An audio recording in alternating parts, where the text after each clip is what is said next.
ভাই সবাইকে কেমন আছেন? সবাই নিশ্চয়ই খুব ভালো আছেন। সকালবেলা ঘুম থেকে উঠেই দেখছি যে এই ডাবওয়ালা দাদুটা চলে এসছে। উনি আমাদের বাড়ি থেকে ডাব নেয়, ওনার কাছে কিছুটা ডাব দেওয়া হলো আর আমাদের খাওয়ার মতন কিছুটা ডাব রাখা হলো। দেন আমি গিয়েছিলাম একটু দোকানে পনির আনার জন্য। দেন দোকান থেকে পনির টনির আনার পর আজকে পনির রান্নাটা আমিই করেছিলাম। অবশ্যই আপনাদের সাথে পনিরের রেসিপিটা শেয়ার করব। এখানে পনিরটা রান্না হয়ে গিয়েছিলো, আমি এখানে একটু টেস্ট করে দেখছিলাম যে কেমন হয়েছিল। দুর্দান্ত খেতে হয়েছিল, অবশ্যই আপনাদের সাথে শেয়ার করব। আগের ভিডিওতে আপনাদেরকে তো বললামই যে সাইকেলটা সারিয়েছি পড়তে নিয়ে যাওয়া বলে, এখানে সাইকেল নিয়ে পড়তে যাচ্ছিলাম। দেন এখানে সাইকেলটা রাখার পর পড়তে যাওয়ার পথে দেখতে দেখতে যাই যে নার্সারিতে নতুন কি গাছ এসছে না এসছে।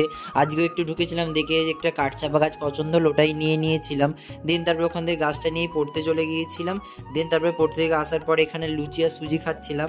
এদিকে আমি খেতে খেতে দিদির সঙ্গে গল্প করছিলাম আর দিদিকে একটুখানি দিলাম। দেন তারপর রাত্রিবেলা কাবলি ছোলা আর রুটি খেয়েছিলাম। সো চলুন আজকের ভিডিওটি এত পর্যন্ত। যদি ভিডিওটি ভালো লাগে অবশ্যই একটি লাইক করবেন এবং অবশ্যই কমেন্টে জানাবেন ভিডিওটি কেমন লাগলো। অনেক অনেক ভালো থাকবেন।